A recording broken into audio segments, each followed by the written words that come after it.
Welcome to episode 430 of Salcedo Paranormal, and tonight I am sharing true paranormal stories from the web.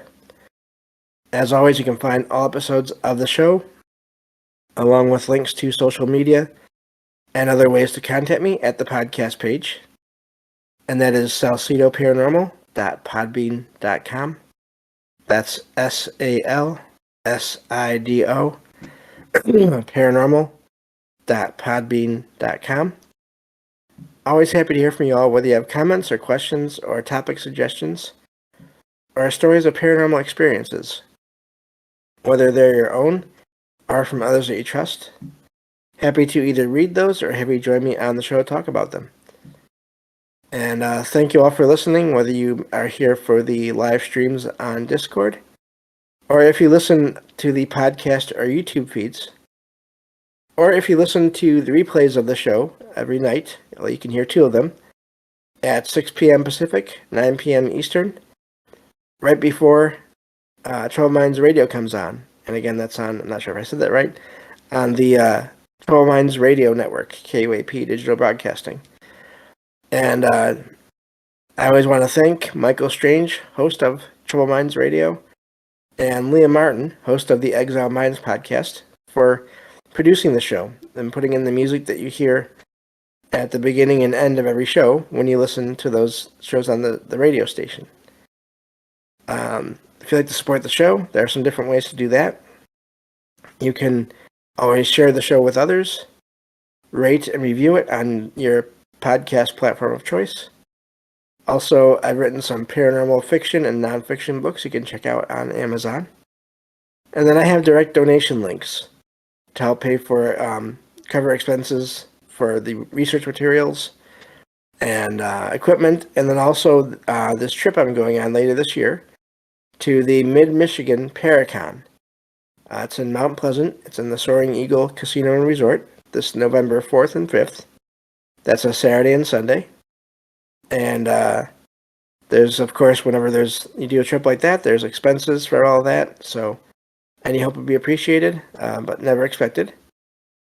And really looking forward to that. I'm going to, first of all, it's my first time going to any kind of a Paracon, so I'm excited about that. And also just to meet anyone who was able to go that knows me at all through either Troubled Minds Radio when I call there or my own show. And so yeah, those links are for PayPal and Venmo and Patreon. Those are the different ways you can support the show as far as financially, if you'd like. I also will be putting out at least one episode of extra content exclusively on Patreon starting in August. And so definitely recommend you all check that out. There's I'm going to put it out, the episodes, on all the tiers, so it's really more just another way for you all to help out if you are able and if you enjoy the show enough to do so. So let me see here. I think that covers everything, so I think I can get to the stories. And let me get to the file. All right, here we go. This one says, my dad lived in a secluded area near a major mountain range in California, with neighbors that were a good distance away.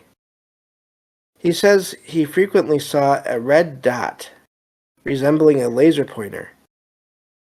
The dot would appear in front of him while he was walking up his driveway and stairs. It moved around corners, ruling out a person with a laser pointer. He saw it about 3 or 4 times a week for about 2 or 3 years before moving out. Wow, that's often. He says that the dot turned green on the last sighting. I've looked around for stories of similar experiences online, but haven't found anything yet. So that's the end of that story, and I like how the writer and their dad tried to figure everything out.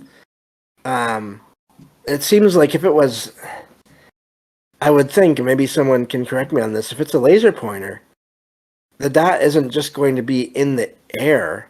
I wouldn't think it would need something to reflect on. So I don't think it could even be a laser pointer. Maybe I'm wrong on that. But the way it turned around corners and then turned green the last time, I wonder if that was some kind of a signal of goodbye or something. I don't know. But it sounds like an orb, but just a really small one, I guess. Really amazing story there, and I'm wondering if I'll ever find any more or hear any more stories about that further on down the line, or if it's just going to be one of those stories where just this one person experienced it, although they did experience it multiple times, and then that's it. So I always enjoy those stories because you never know. It could be either way. But really odd that it's just like a laser pointer dot, but it's in the middle of the air. So I've never heard of that being possible with a dot like that. Of course, like I said, I don't know for sure. I'm not an expert on any of that kind of technology. But really amazing story. I'm glad that nothing else really happened there. At least as far as the writer and the dad were aware. That's good. But I just wonder, that sounds like a lot of activity in a way. It's just that it's only one activity, but it's frequent, 2 or 3 times a week for 2 or 3 years or whatever, 3 or 4 times a week for 2 or 3 years, whatever that was. Sounds like it was happening often. So, neat story there. And again, as usual, I have no idea what that was. But let me get to the next story here. Let me see here. Okay. This one says, my brother and I had a mysterious experience when we were kids. Our parents, my brother and I, were visiting family in Eastern Europe and went to a large cemetery to visit grave sites for other family members. While the adults took a break and chatted, my brother and I decided to explore the area. Suddenly, we heard ominous air raid sirens, even though there was no apparent threat. The sirens were loud and seemed to be coming from a good distance away. We were concerned and went back to our family, but none of the adults had heard anything. This didn't make any sense to us, given how loud the sirens had been. And that's where the story ends. That's amazing. I wonder if it's because they were kids. They were picking up on either another time back when there was that kind of those kinds of sounds. I mean, again, if it's Europe, then I don't know where they're at, but I mean, it's possible it could have had something to do with like maybe World War II. I'm not sure. But either they were picking up on that residual energy from that, and it was just taking the form of audio, of sound, or they were somehow in that other time. Luckily, apparently, obviously not for too long, or they just picked up on some kind of message from, who knows, spirits in the area, possibly if it was a cemetery. Again, I don't claim that spirits stay in cemeteries all the time, but I also think that there are some that maybe visit or do stay there for certain amounts of time. Or I don't know. There's too many stories of experiences in cemeteries for me to totally dismiss the idea of there being spirits there, at least sometimes or part of the time. But yeah, and then the fact that none of the adults heard anything. Really amazing story there. And I don't doubt, I mean, you hear all the time, kids, especially when they're kids, they haven't been told yet that the paranormal can't be real. And they don't even always think of it as paranormal when things happen because it's just they're kids. They don't know that these things aren't supposed to happen. So until later on, until they're told or they hear about it. And so yeah, I don't know what that story, but really amazing. And I would wonder if that's something that other people in the area have experienced, or if it was just them that one day. Maybe a message from their family members that were there that had passed before. I wonder if that's a possibility as well. So, moving on to the next story here. Let's see. This one says, I have had many encounters with the paranormal. Most of them involve sightings of humanoid-like figures that are transparent but not solid. So yeah, basically the same kind of thing. It says, but this specific incident that happened when I was a child stands out from all of the others. I saw a tall, skinny, lanky creature. It was about 8 feet tall, with long legs and arms, and a strange face with sharp teeth and blank white eyes. It was also semi-transparent. It crossed the hallway into my grandparents' room. It repeats itself. As it moved, we made eye contact for about 5 seconds. I am looking for explanations or ideas about what this could have been.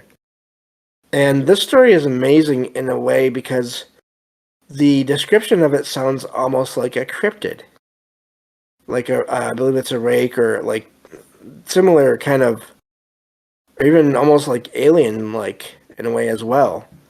But then you have the transparency, the way it's not totally, it's there but not totally there. Is really amazing. I wonder if that's because it was sort of in the middle of dimensions still, if it was sort of, if they can do that and you just don't, but I've never heard of any similar creature being somewhat see-through like that. Usually they're more solid, and usually they're outdoors, from what I remember, and what I'm thinking of from other stories I've heard about before, right before. So, seems like some kind of entity, but I don't know what. I'm glad nothing else happened, as always, at least as far as the writer knows. And I'm guessing if anything had happened to the grandparents, the writer would have mentioned it. But it really is. I have no idea. That it's sort of a mix between what you would think of as a cryptid and then either a spirit of some kind or maybe some kind of interdimensional entity as well. And again, we hear about that. That's one of the biggest sort of problems in a way with all these different creatures that are said to be out there, where people have experiences with them, but then they never find any remains. But if it's able to sort of be here but not totally here, then that could explain that, and then also could explain why, or explain this sighting that this person had when they were a kid. So that's always amazing to me, these stories that pop up that sort of don't fit in the usual boxes that a lot of people, let's say, like to put things in for various reasons. And so yeah, neat story there. And I'll move on to the next one. Let's see here. Again, thank you all for being here, especially those of you that are here for the live streams. I couldn't do this all the time, but I do enjoy once in a while having a night where I record a couple of episodes in a row, as I'm doing tonight, especially when it's after a night where I didn't get to do a show. So, let's see here. So this next one says, I always leave my wedding ring on the kitchen island after I get home from work. I recently went camping one weekend, from Friday to Sunday. When I got home, I went to get the wedding ring, but it was missing. My wife didn't know where it was, and we don't have any kids. I searched the entire house, including the nightstand, which only has a lamp and empty glass on it, but couldn't find the ring. I gave up and went to watch TV for a while, downstairs. Sometime after that, I got a feeling that I needed to check upstairs again. I turned the corner into the bedroom and found the ring placed in the center of the nightstand.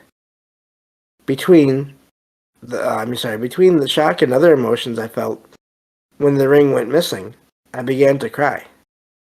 I put the ring back on, and it fits perfectly.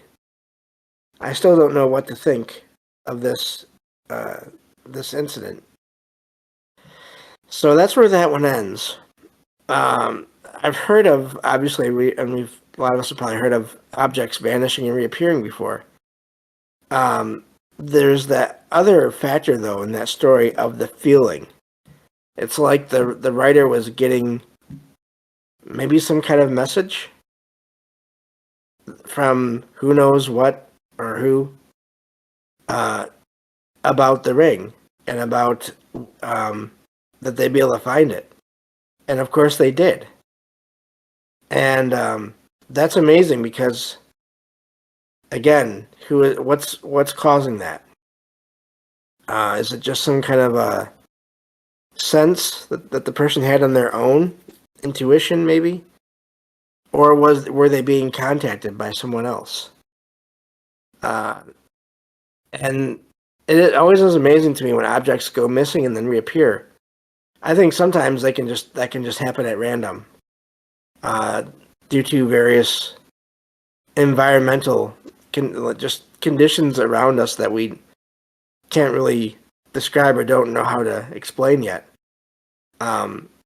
Like that one story quite a while ago now, where there was in this house, in this kitchen, there was this one spot where people would feel like they were falling whenever they walked across this one spot on the floor. And at one point, the father in that family dropped their cell phone, and it just vanished in the air right above that spot. And then years later, the people in the house, I think it was the kids who were older at that point, heard something hit the floor and found that phone that belonged to their dad. And it was the exact phone that had fallen. So those cases, I think that's some kind of a natural thing that we just don't know how to explain yet.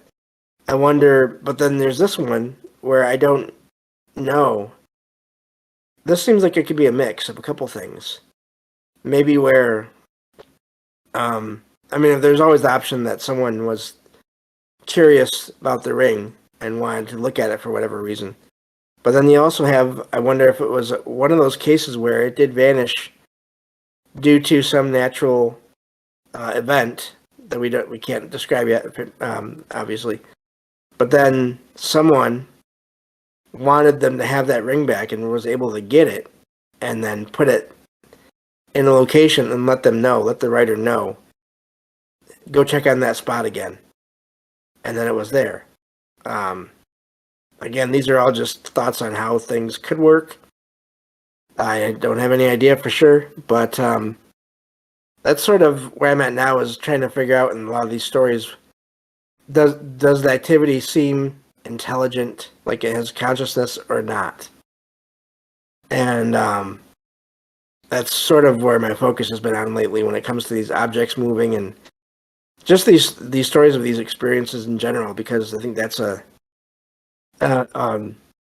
fascinating thing to look into, whether it is consciousness in one way or another, or it isn't. It's just something that can happen through some kind of mechanism we don't have figured out yet. I think either way, it's still interesting. So I think that's all I have for that story there. So I'll move on to the next one. Let's see. Okay, there we go. And Wait, where am I at? Okay. So moving on to this next story here. This one says, I was at a friend's house watching a movie and eating pizza along with some other friends. Suddenly, the radio turned on by itself. I didn't think of it as paranormal at the time, not at the time, because I've had a similar experience with the radio at my house and always found a logical explanation behind these events. Despite turning it off, the radio turned itself on again repeatedly. It then started changing stations, or channels, and increasing in volume. My friend decided to throw the radio out of the window and then destroy it with a hammer. I can't entirely blame him for that, in a way.